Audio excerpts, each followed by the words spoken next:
Okay, so this is Pablo again, yes? Yes, this is Pablo from the weekend. Yeah, took a video and hopefully you think it went well. I thought it was a pretty good session. Um, so I'm keen to hear your thoughts. Excellent. So you want to just tuck in? Yeah, I don't really have any queries at this stage. Okay. And I did get back to all your emails, right? Yes, thank you so Okay. much. Yep, yes. And so explain to me real quickly, because I'm not familiar with Lucerne hay. Is that Oh, it was lupins. lupins? Lupin pellets. Okay, then I don't even know what that is, because in my mind I had Um, instantly translated it to something I had heard of called Lucerne hay. yeah, okay. Yeah, we The get lucerne hay as well, but no, this is lupins. the Okay, so maybe you guys might have it in the US. the I flower think lupin?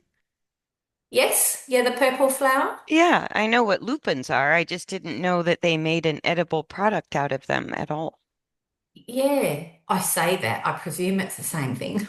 Um, and I don't know what part of the plant that they use. But yeah, it's lupin pellets, and Okay. it's supposed to be high in protein, low in sugar. I don't know what other parts to it, but the advice when we were looking at Stitch's diet, because he was overweight and he was laminitic, the vet recommended taking him off that because he doesn't need the extra protein. But then for the other horses, I'm kind of thinking because it's fairly cheap, um, and the pellets, the other pellets that they're on, they're the Weight Watchers version, they're quite expensive, and I thought maybe I could kind of mix for the other horses that aren't laminitic, I could Hmm. mix half and half, for instance, Yeah. just to cut down on costs. So, yeah, not sure about it. I think they're, yeah, I'll send you some information through if you like around what they kind of constitute. And yeah. Yeah, because it lupin is like it's a tall, spiky flower, usually With purple. purple. Hmm. Yeah. Yeah, so hmm maybe they harvest the greens. It would make sense that it's edible, but Yeah. Yeah. I'll send you through the info on it okay. and then yeah, just get your thoughts on Always um interesting, like around the world, people just some of hmm, the horse feeds, like when I was in Europe, old dry bread was a regular treat for the oh, horses. Like they would take really? their day old bread and it would harden up and stale bread and they would feed it to the horses. And I went, I never I thought of that. suppose it's weak, isn't it? Yeah, yeah, yeah. Makes Okay. sense. Makes sense. So how is Pablo's behavior overall? How's how's that humming along with the grooming and the putting the bareback pad on him and things like that? He's he's definitely improving. I do use positive reinforcement just to kind of change his mindset on it. Hmm. But it's come leaps and bounds, really. It's so funny though. The other week it was rainy and whatnot, and he'd had his coat on and it was covered in mud. So I was very gently brushing all the mud off it, and he was like, "Get away from me!" So it's not even touching his skin. So it's more of a kind of a learnt behavior, and that was definitely a test to see is it hurting you or is it just that you don't like it? And it's definitely he doesn't like it. Yeah. Funny boy. Um, Oh, he's but yeah, dis no, he's definitely improving. Oh, sorry, we've gone out of picture there. That's not very helpful, is it? That's okay. Oh, here he Come back. comes. We've come back in. There we go. Here he comes. And with the bareback pad, when I'm putting that on, um, we've still got some way to go to make him totally happy with it when I'm doing the girth up, but he's definitely improved. So he looks concerned, and I just take it very slowly, and then he gets loads of pellets for having it on, and he kind of thinks Excellent. that's pretty good. Yeah, because that's really the key to working through any issue. Like it could be a handling issue, like you're describing, or a work issue, or like trailer loading. But one of the keys is the only way you change behavior is to change the emotional experience of the event. And so if you have a negative Mhm. emotional experience, You're really, and that's why I go treats, no treats. It kind of depends on how horses respond to that, because what you're looking to do is take a situation that he doesn't like and help him make an emotional shift where at least he can say, it's not so bad. I'm safe. Maybe it's not my favorite thing in the world, but I can do it without getting super defensive. Yeah, So it looks like you're exactly. And because he's starting. very, Oh, sorry, go ahead. oh, I was going to say, because he's overtly emotional, Yeah. it comes out. He doesn't mind telling me. Oh, and sorry, to begin with, I did go around the rail and then I did some serpentines and then we start on circles. So you might want to, if it's a bit boring, just fast forward it. Yeah, it looks like, I mean, I got We've to gone out of see the frame, which is a not very little bit helpful. about going on the rail. And are you finding, oops, sorry. Are you finding that if you start on straighter lines, he's a little more forward? Well, this is the first time I did it, and I don't know why I kind of hadn't thought of it before, but it's probably a good way to warm up, isn't it? Rather than straight into the circles. So, It's and he going to quite likes it. depend because, like, one of Pablo's biggest issues, there's three main issues or needs that every horse has. They have to feel safe, they have to feel stable, and they have to feel comfortable. Like, then we get back Hmm. what we want. And Yeah. so it's interesting with him. I would kind of mix it up and see Hmm. because part of the reason he's not forward is mostly because he's not stable. I think he's comfortable. He's not halting so much anymore, which when they stop all the time and you can't get him to go forward, that's Yeah. usually the strongest sign of discomfort. If Hmm. they're attacking you or they're freaking out, that's usually a sign that they feel unsafe. With Pablo, I don't think Yeah. it's either one of those things. I think it's just that he's unstable. And so Hmm. you might experiment back and forth because the circles are actually going to target stability of the pelvis. And Yeah. That's what that, he really needs, isn't it? I don't need well, anything else. the way he'll tell you is if you start on the straight lines, because I do like your thought, because comfort has been an issue for him. So, working on straighter lines tends to make it easier if it's a comfort issue, but working on the Hmm. circles kind of more directly addresses stability issues. And Yeah. Pablo will kind of tell you like it's a good experiment and he's so far he's not stopping. So this might be the way Mm. to do it because you're not going to get a huge amount of forward no matter how you slice it or dice it. But Mm. you might compare it to starting on a circle and see, because if it is a stability issue at this point, I find horses will be more forward on a circle compared to a straight line. And that's kind of how I figured that out in the first place is e- theoretically putting them on a small circle should slow down all horses and make them stop.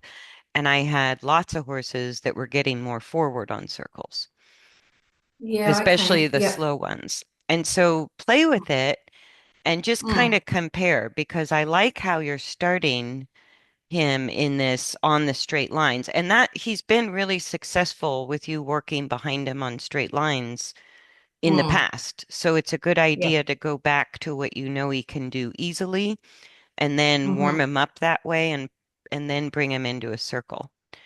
But Yeah. Yeah. And I the was trying to, oh, sorry. I was just going to I say was going to say, oh, sometimes you go.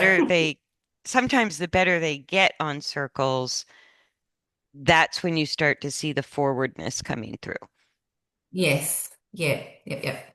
Makes sense. Yeah. I was just going to say, I've been trying to build up the time as well. So, previously we were doing 20 minutes on a circle, and that's his capacity. Well, I should say that's his alarm bell to say it's time to finish. So they know, don't they? Very clever. So now I thought if I kind of do a little bit beforehand, and then the 20 minutes on the circle, that will can trick him a little bit to Well, increase the time. yes, you're absolutely right. And that is very logical because if you kind of know consistently he's not going to make it past 20 minutes on a circle, the Mm, thing about changing coordination is it's just a habit. Like it's a habitual way yeah. of organizing the body. And Hmm. so every step when you have the guidance of the long reins, you're helping him balance mostly left to right when you're behind him. But Hmm. every step counts because habits are formed through repetition. And so Yep. habits are changed through repetition. And I go, there's no getting around it. Mm. So, I just watched how I walked past. I think I need to be on a circle too. Oh, dear. funny. I think let me bump it up just a little bit till you come out of the corner. There we go. Yeah, I get But on the he looks circle. like he looks like as good as like when you struggled along with him in the beginning and he was halting a lot on the rail, we kind of waited for the movement to become, doesn't have to be fast, but rhythmic. Mm, yeah. And that whole warm up looked like he absolutely picked up where he left off. And Yes. so it was not fast, but steady, some rhythm to it. His neck is Hmm. long, but he's not got his nose in the dirt so much anymore. Hmm. And he's not stopping.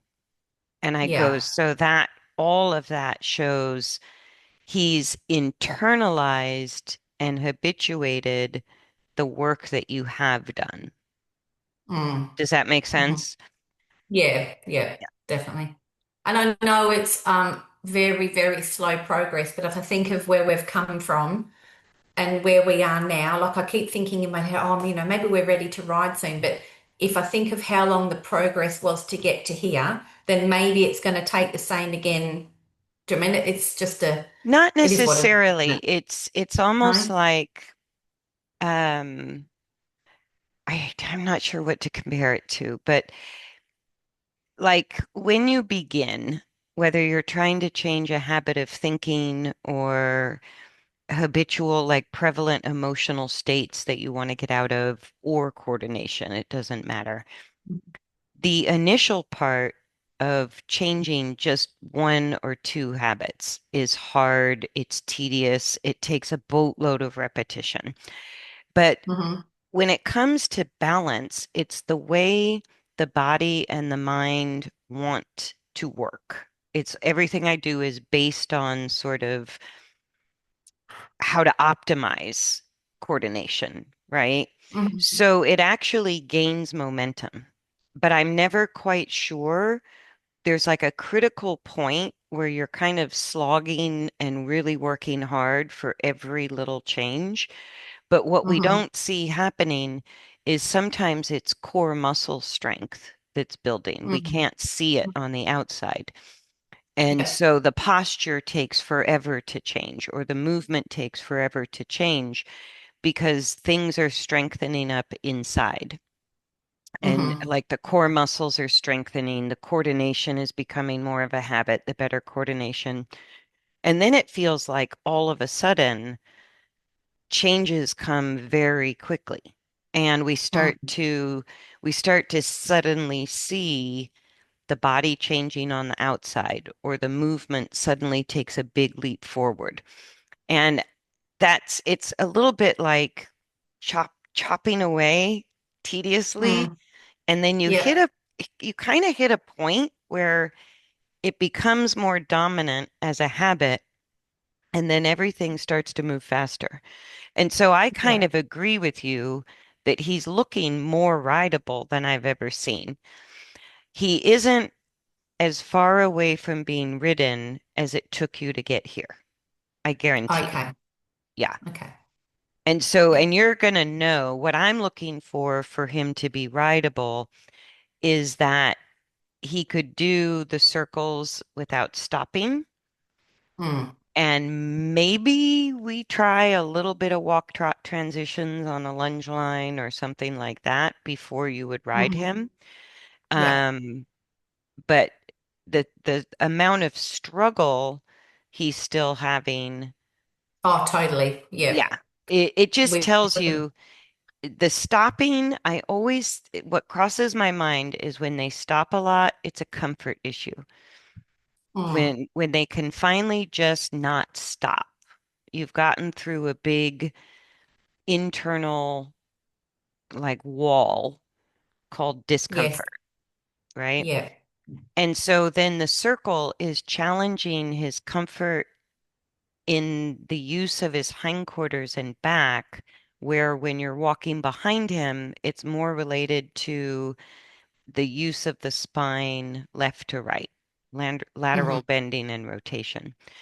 Yeah. And I think his hindquarters have been the weak link. Like it's Mm, it was easier for him to find forward. But when we put him on the long reins, remember, I wasn't sure if he was going to get more forward or less, hmm. but he liked the support. And Yeah. Yeah. and so is this the first time that you did the straight lines before the circle? Is this your first Yeah. experiment with that? Yeah. Okay. Because I remember the last video we looked at, I think you went straight to the circle at the beginning of Yes. the video, and he was surprisingly forward. Yeah. So Yeah. so that's what you might want to watch because you may get more steps in, which I think is a good idea if you do the ground driving and then do the circles or the straight Hmm. lines and then the circles. Yeah. But if he starts stopping more on the circle than when you go straight to the circle, you're Yeah. you're going to build up his endurance time past 20 minutes on the Mm. circle. Yeah. Does that Yeah. make Maybe I could sense? do it the other way around. Maybe I could start the circle and then get a few more minutes just on the straight lines after, because he doesn't seem to mind those so much. So Oh, that might do. might be a good idea. I didn't Mm. even think of that. You might play with that too, Mm. because for sure Pablo will let you know. Oh yeah. But Yep. Yep. like and all of our theories, like they're all good ideas. And at the end of the day, you got to try it and see what Pablo has to say about it and what works. And Mm-hmm. so the amount he's stopping again on the circle in this video, I would at least try what you just said. Go to the circle first next time. And Mm-hmm. then at the 20-minute mark, instead of quitting for the session, take him out and around on the rail Yeah. Yeah. and see if that works in reverse. That's a great idea. Mm. And he's still doing the circles, which I love. It was just Yeah. the last time when and I think you said it was a particularly good day for him anyways, but I don't Mm. think he stopped more than once, maybe twice the whole 20 minutes. Yeah. Yeah. And I did it, when was it? It was today, Friday. We had another session on Wednesday and we went the other way around and Hmm. he was even worse. It's like, oh God. It's like, oh, geez. Anyway. So if you go straight to the circles, he's still stopping a lot. It just depends on the day. Yeah, pretty well. Okay. I mean, he still stops a lot. Yes, he does. Yeah. Whether you go to But I the suppose, circles, if I reflect on where we come from, remember he couldn't even do a circle, right. what, probably Right. maybe what, 6 or 8 months ago. So I suppose I've got to take it for what it is, isn't it? And Yeah. I'm just getting not impatient because I'm a patient person, I would hope, but I'm thinking, come on, please, come good. Yeah, well, and that's kind of why I'm suggesting you experiment a little bit, is because it's not easy for him, but if we Mm, can find, I'm always looking for the path of least resistance to really target what I know the horse is struggling with.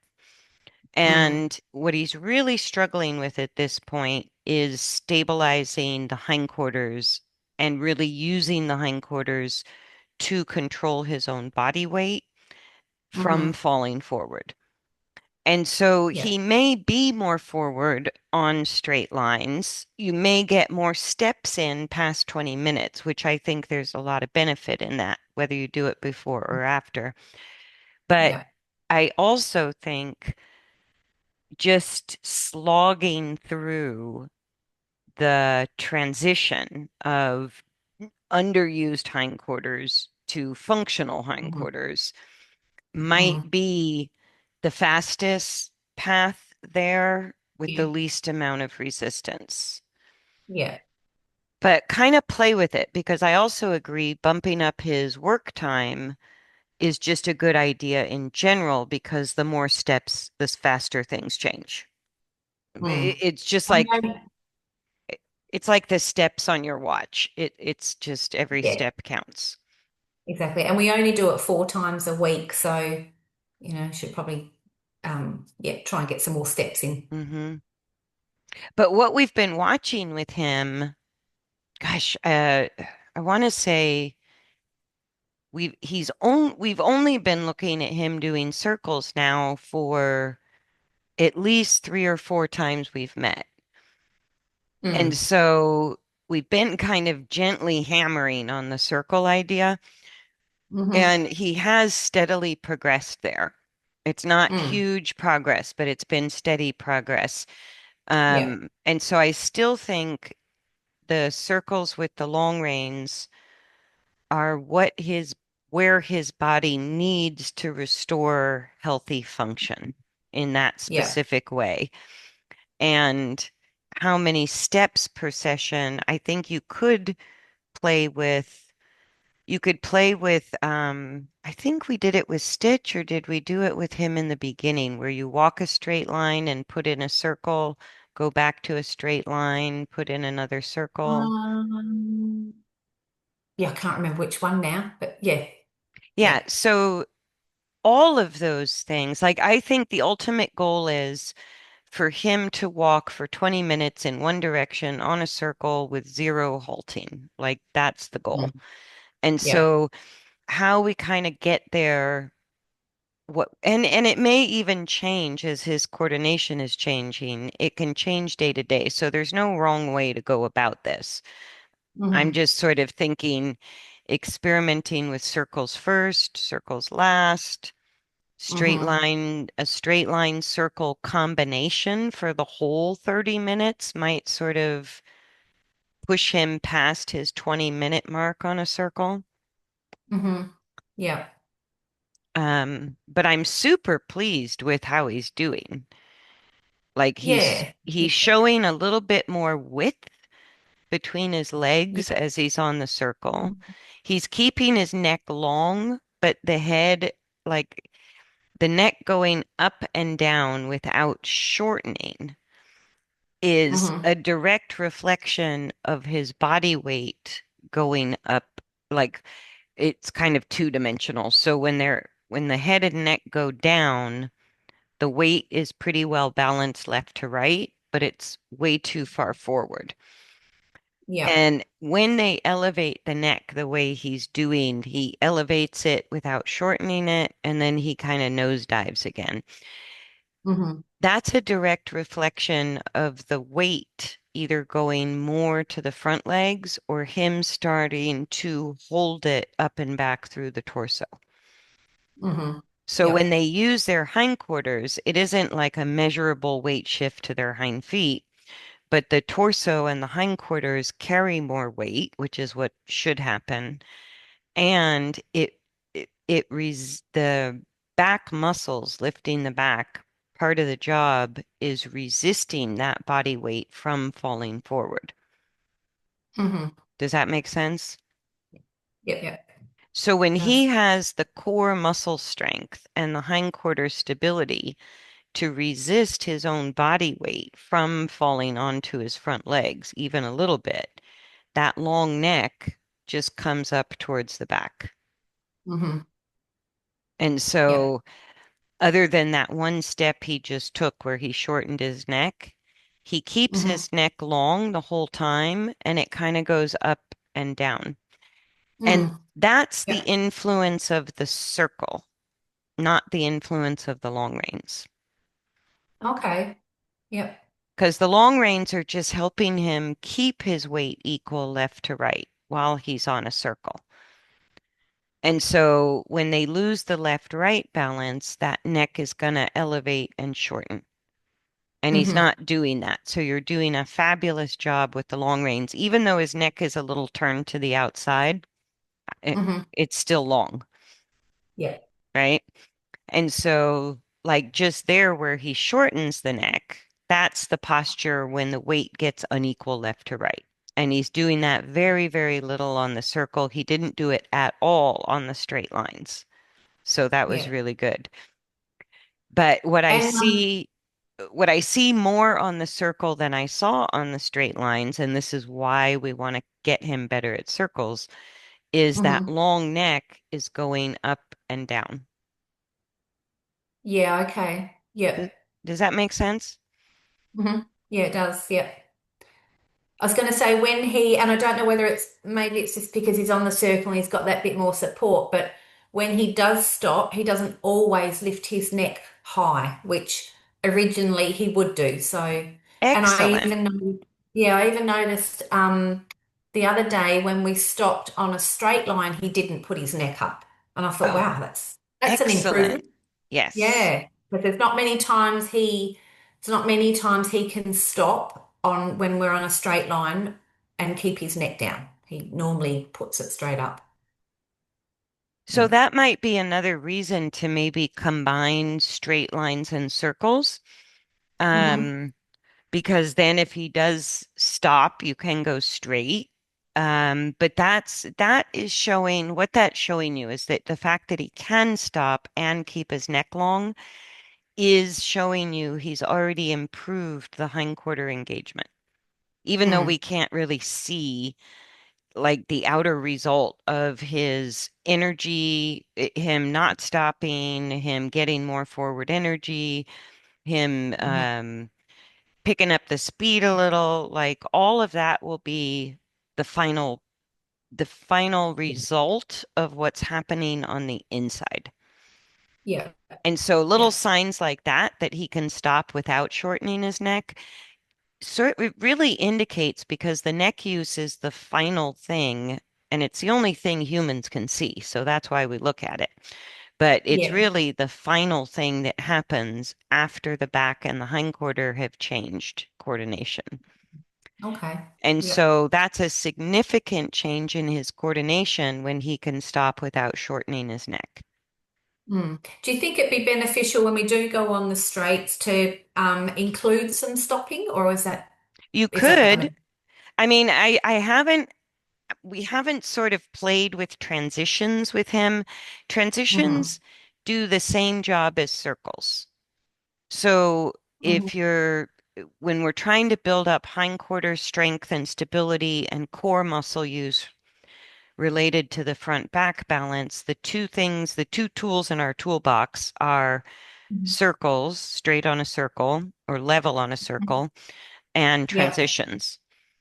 And yeah. the only reason, because he throws in so many transitions, we've never talked about it.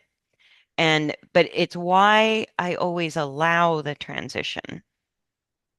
Okay, because It's it's still so, helpful, even though he's stopped, it's still helpful for when he takes off again. yes.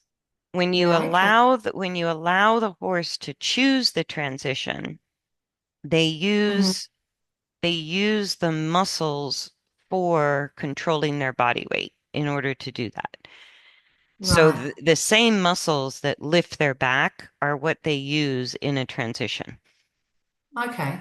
So if I was to put him on a straight line and ask for halts, but his head goes up, is that still beneficial or not really? Is it more beneficial he just keeps moving? Yeah, it's more beneficial. The shortening of the neck is you can look at it as a loss of balance in all three dimensions, Mm. right?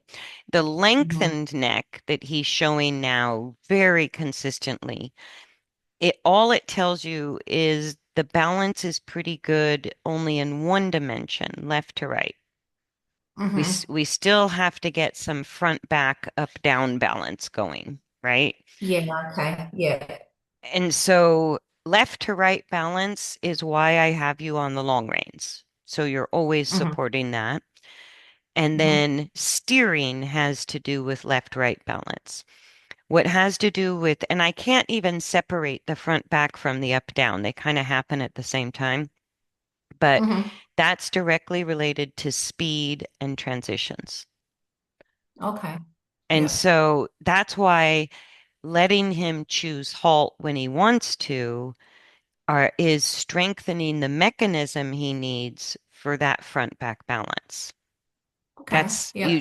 the core muscles and the muscles of the hindquarter and back work the hardest during a transition up or down. And so, Okay. and that's why I'm patient with the halts and the stopping. It indicates that they're not comfortable. So I go, I don't want to see it forever because I want them to be comfortable.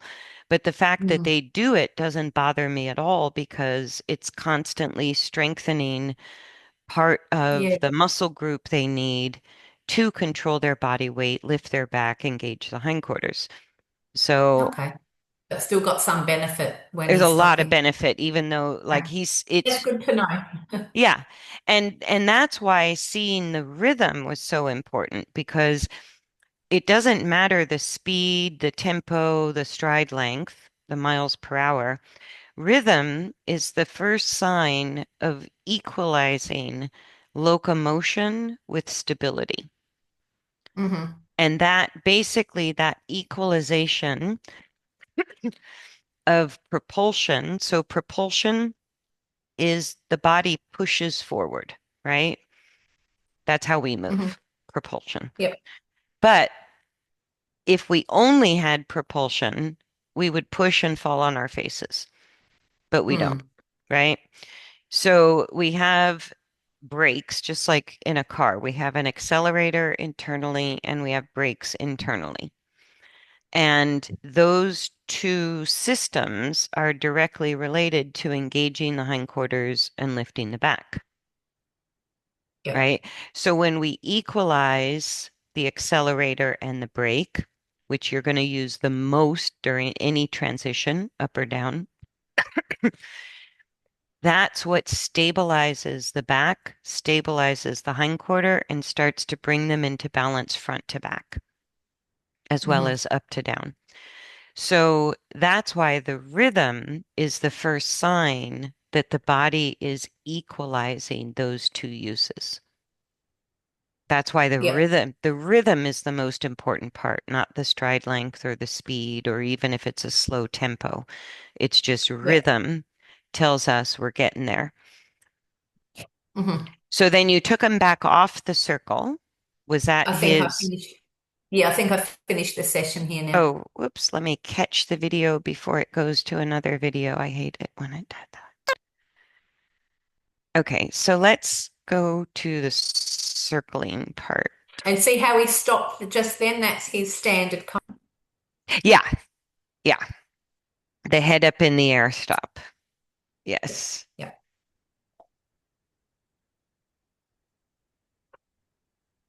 And he's doing well enough.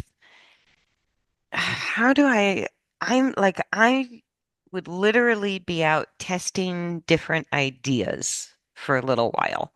And that's how Hmm. I do it at home when I have a horse in training, because he's Yep. so consistent with the long neck that, Mm. putting him on straight lines is still beneficial, 100%. Hmm. Um, watching, like whether you play with transitions on a straight line or you watch him on a circle, do you see how that neck is going up and down, even though it's still bent to the outside, it's not shortening. And Hmm. so Yeah. every time that neck is elevating, he's balancing the accelerator and the brake to the point that he's resisting his own body weight from falling too far forward. That's what Hmm. elevates the neck. And Yeah. when Yeah. his head goes down, he lost control over his body weight because for every forward step he takes, part Mm. of propulsion, right, is the muscles, the back, the hindquarter, the feet, the legs, everything generates a forward force, and Yeah. that shifts all the body's weight forward, Mm-hmm. right? So then when we resist, when we stabilize so we don't fall on our face, we're resisting body weight from falling too far forward or we would fall. Mm-hmm. Does that make Yep. sense? Yep. Yep. Yep. And so that's when you see his neck staying long, but going down and up and down and up.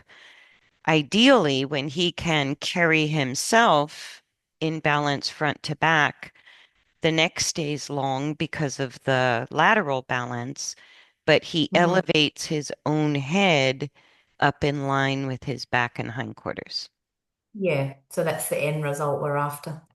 Yeah, that's like to me, that's just basic balance where the horse is now in a healthy coordination, Mm. right? And So we, it can go higher from there, but that to me is the essential basic coordination that keeps horses healthy yeah. So and that's quite riding. a good improvement then, isn't it? Because previously it was all long and low or Hmm. all in an extension. So now that we're kind of getting the up and down bit, Yes. that's that's some progress, isn't it? Ooh, It's that's some very, progress. yes, it's very big progress. And, typically what we're looking at is he going any faster? Does he look like he's got more muscle? But these little signs are good to know because they're dynamic. Like it's not my Mm. opinion, it's what happens. As the body weight distribution changes, you get postural changes as a result. And so kind Mhm. of knowing, okay, long and low it's balanced left to right, but there's way too much weight forward. So Mm.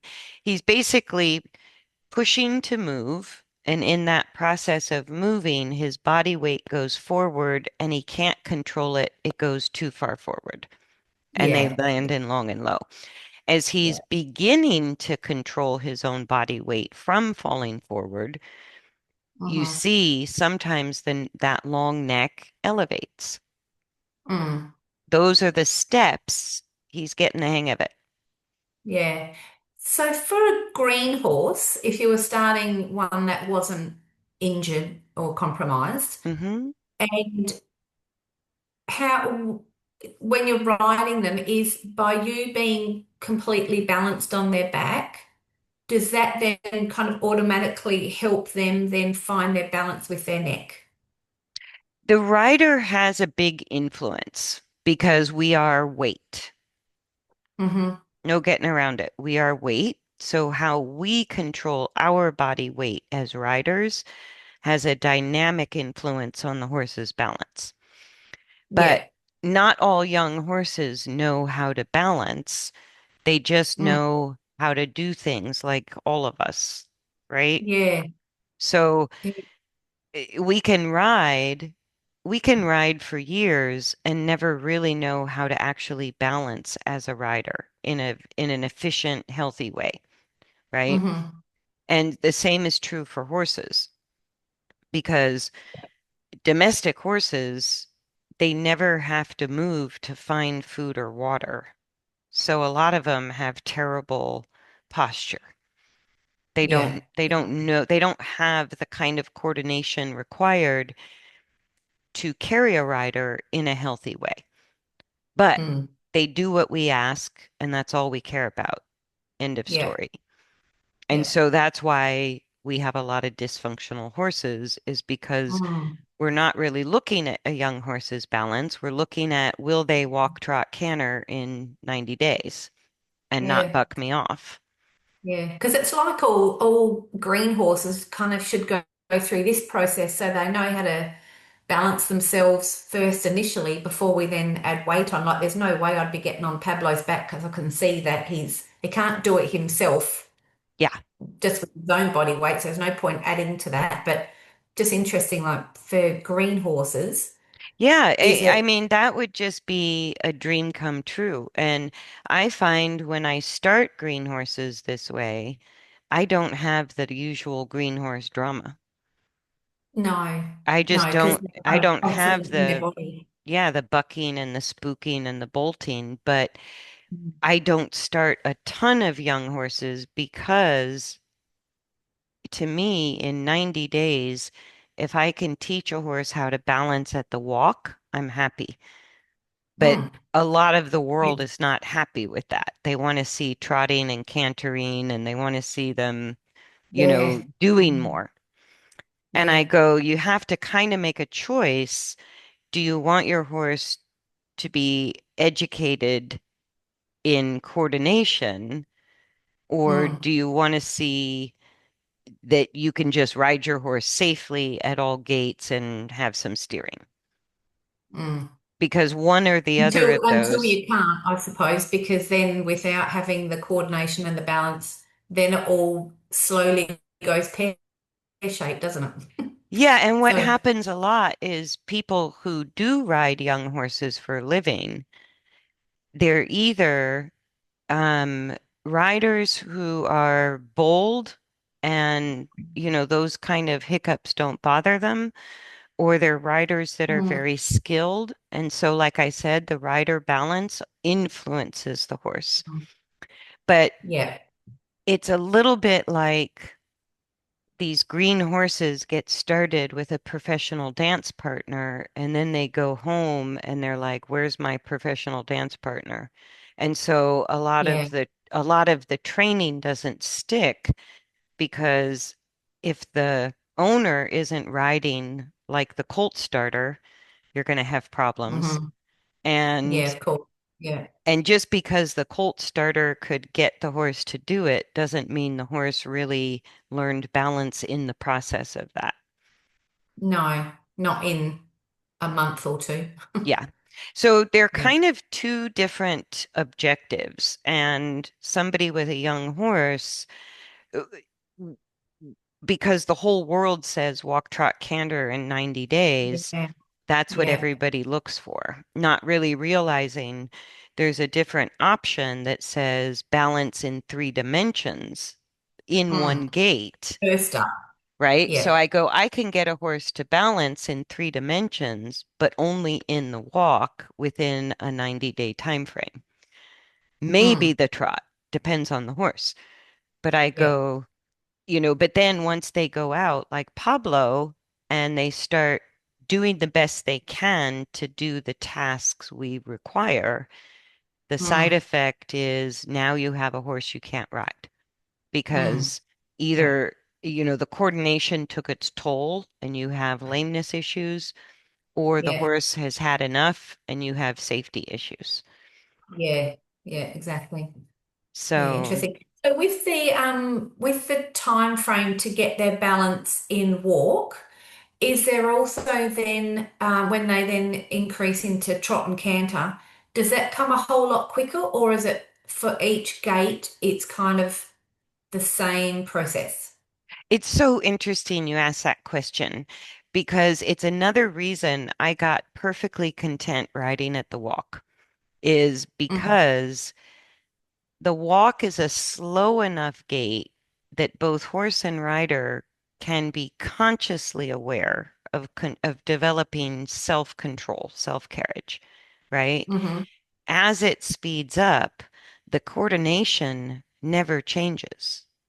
It's like if Okay. I'm right-handed no matter how fast I run. I'm still Yeah. right-handed. That's coordination, right? Okay. All right. So that sticks with them through their trot and their canter because they've learnt They've learned how how to to run. coordinate. And Mm, so the coordination, like a green horse, still has to learn to go into trot, go into canter without fear. But mm, it's even like I even work on trot and canter through transitions, right? So I let the mm, horse kind of pick the speed, and if they break gait, no big deal. I get the mm. benefit of more core strength. Yeah. And it's like little by little, a couple of steps at a time, they learn how to carry the same balance into each gate and on both directions. And even what you're doing with Pablo, all of this work, and as long as it's taken you on the ground, when he owns this, and that's what we're looking for the signs that he's Mm. starting to own this. And you're going to see him. It's not rocket science. He's going to look like Mm. a horse that you want to ride, not a horse Yeah, that you go, I don't think I want to ride that. You know, yeah. he's going to The have little snippety bits of it. Think, yeah, oh, there he is. yeah. Yeah. And so taking the time to work through what could be unsafe under saddle for you and him and Hmm. rebuilding his coordination and groundwork. That's why I said we're going to see when he's rideable. And then what he has to learn is how to get the same coordination that you spent the time teaching him on the ground. It's Hmm. the same coordination, but now he has the weight of the rider on top. So that's the new challenge. Yeah, Does yeah. that make sense? Yeah, it does. I should probably start with some external riding lessons, shouldn't I? Because it's been a while since I've been in the saddle, so I should probably get myself prepared so I'm not getting on there like a bit of jelly. And Yeah, or you can I think in our group there's the workbook I did called Rider Balance, hmm. and half of that workbook on the exercises, half of the first half of that workbook is what you can do on the ground. Oh, okay. Yeah. So it's rider groundwork. Yeah. Oh, okay. Yeah. Perfect. So Yeah, you yeah, can I'll do. do some of your rider groundwork while you're doing groundwork with Pablo, and it really builds, most of the exercises are for building awareness of your balance. Mm, And yeah. then when you get on a horse, it's not all new information. Like you're familiar enough with your own balance, your own body, your own coordination through those Mhm. groundwork exercises for Yeah. people that you can kind of, it's an easier transition when you do get on. Yeah. Okay, perfect. I've got a long weekend this weekend, so I might have some time to sit down and read, which will Oh, be good. good. Yeah. Hmm. Yeah. And they're super simple exercises, like really easy, not taxing, but Yeah. most of it is kind of self-exploration, self-awareness, how to feel your own balance and maybe become aware of some habits that you might Mhm. carry into the saddle of how you I have a balance few. yourself. Yeah. Yeah. Oh, and I know what we're going to talk about. I've just remembered, sorry. Oh, we've only got what 7 minutes left, but just maybe just the first initial side of it. When we do start to restart Pablo under saddle, what are some of the steps that I can kind of start practicing with him now? I think one was like at the mounting block. Obviously, Oh, yeah, he's yeah, yeah. having, yeah, he's Yeah. having his bare back pad on, and I will transition that to the saddle so he gets kind of used to having that back on as well, with lots of treats included. But yeah, maybe we could talk about that. I would actually, when you first get on Pablo, I would highly recommend you get on him bareback. And Okay. whether you want a bareback pad or not is up to you. But Hmm. for me, for safety reasons and for relationship reasons with the horse, Yep. the first ride, so to speak, will be getting Hmm. on bareback and making Okay. sure I basically check out the four essential aids. Does he go Hmm. forward from the leg aid? Does he stop Yep. from the rein aid? Does he turn Hmm. left with one rein? Does he turn right with the other rein? Hmm. And if he can do all four of those, just walk between walk and halt with you on Yep. bareback, then we can look at saddles, bridles, that kind of thing. Um, Yep. for now, if you have a mounting block at the end of your groundwork, however long you do it on any session, Mhm. I usually recommend, and I do this myself, I take the horse to the mounting block. I stand on the mounting block. Then, Hmm. then I use the halter and lead rope to lead him to me. So he learns to come up and park for me to get on. Oh, okay. As opposed to leading him up there and then me getting on the mounting block. you get on the mounting block, and then And you, leave him with me. yeah, Okay. yeah.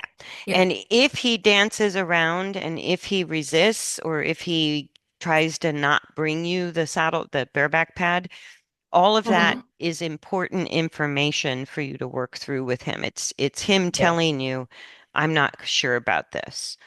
And Yep. so you can basically work now with just Mm. teaching him. It's kind of like parallel parking. I go, he's Yeah. got to learn how to bring you the saddle. And And when horses bring you the saddle, they're safer mhm. to get on. Yeah. When you have to chase them with a mounting block, they're basically telling you, I don't want you on. Yeah. Yeah. Yeah. And if he doesn't come to the mounting block, what's your thoughts on dealing with that? Like, do we kind of move them up with the end of the lead rope? Is it obviously Hmm. not reprimanding, but is it? Yeah, because you've got think of your halter and lead rope as your bridle and rein. So Hmm. you could lead him that way to come forward. Hmm. And if he doesn't come, you also have the tail of your lead rope to tap where, like a leg aid. So you can kind of Yeah. tap him on the butt. So between leading and pushing, you can kind of see and Yeah. I some horses will circle and circle and circle the mounting block before they stop. And I Hmm. go, knock yourself out when, Mm. stop when you stop. And then some of Yeah. them come up and throw their butt out to the side, and some of them turn their head Yeah. away. And so what I do is go, just redo it. Like if he comes up and doesn't bring you the bareback pad, then you lead him maybe all the way around the mounting block and say, try it again. Okay, so you wouldn't use a like a dressage whip and tap his Yeah, you hip could. over? Hmm. Oh, you could. Okay. Yep. Yep. You can try it, but usually I like to think of, even though there's a mounting block and there's a sideways element to it, Mm-hmm. when you're getting their mind to cooperate with Mm. you, it's more Yeah. about it's more about sending him forward until he chooses to come in for a landing. Yeah, that's what I was trying to get to, I think, is in where's the balance between doing that way or using the dressage whip and asking his hip over, which is a little bit more not forceful, so to speak, but it's kind of making them do it. Whereas your way is more mindset that they eventually, yes, I would, Yeah, that they're willing to do. and It's kind of absolutely, important, isn't it? absolutely nothing wrong with using a dressage whip and asking him to move the hindquarters towards you. Nothing wrong with that. I just Mhm. find a lot of horses don't figure that out or they resist it, and people sit there for too long. It turns into, Okay, gotcha. yeah. Yeah. So it just really depends on how the horse responds to it. But Hmm. but yeah, I prefer using um I also like riding with a whip because it keeps my leg aids light. So I Mm. usually carry a dressage whip with me when I'm at the mounting block, and then Hmm. I'll still use the lead rope like a rein, but Yep. I'll use the dressage whip like my leg aid. And the same Yes. way I would use the whip when I ride, just a light tap. And Hmm. the more he monkeys around, the more I would send him forward. Yeah. Yep. Yep.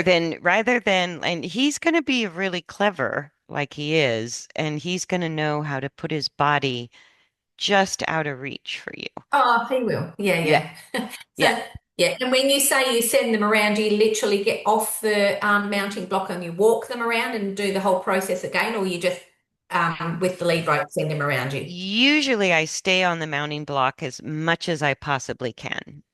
Okay. If the horse gets really stuck or really reactive, yeah, I'm going to go out, walk around, come back, start Yeah. over.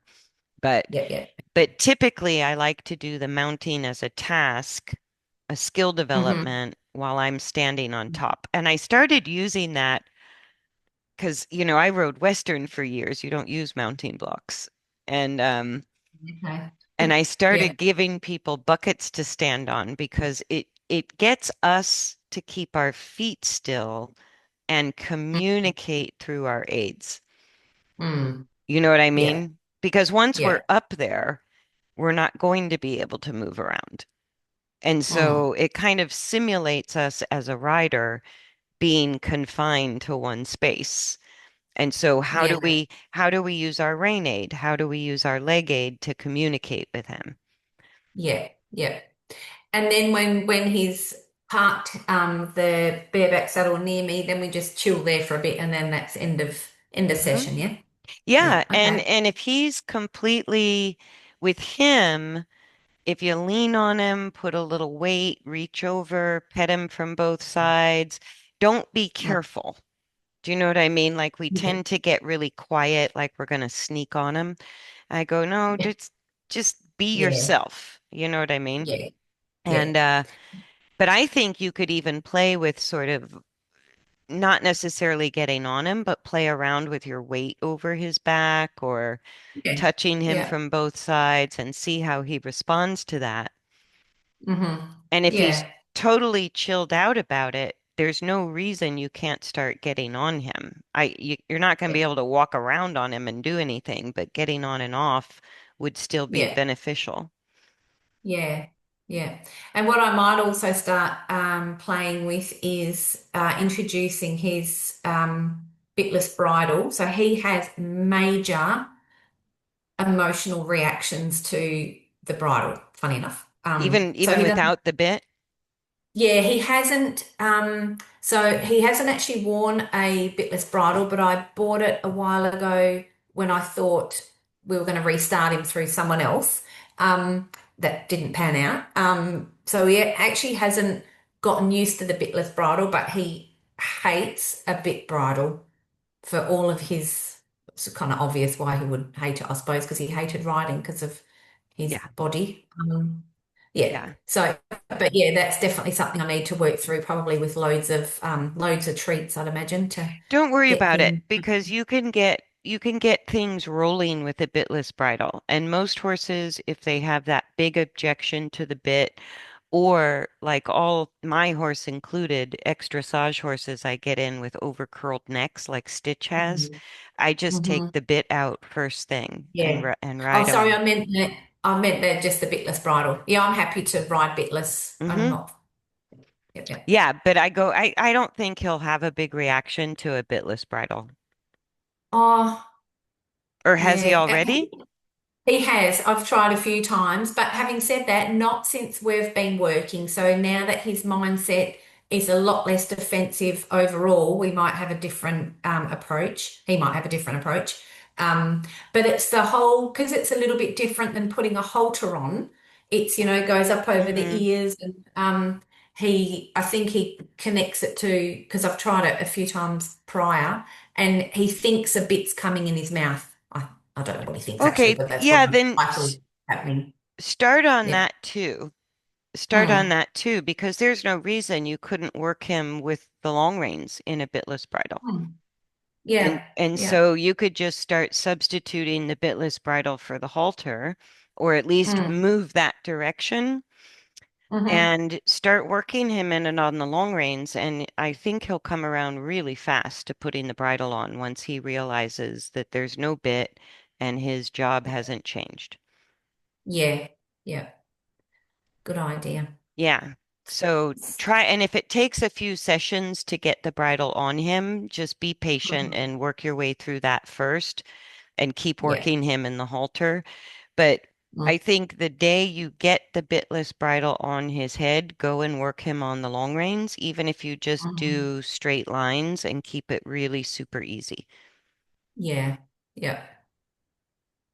But then he'll realize there's almost zero difference between a halter and a bitless bridle, and he's working beautifully in the halter. So Hmm. I think he'll figure that out pretty quick.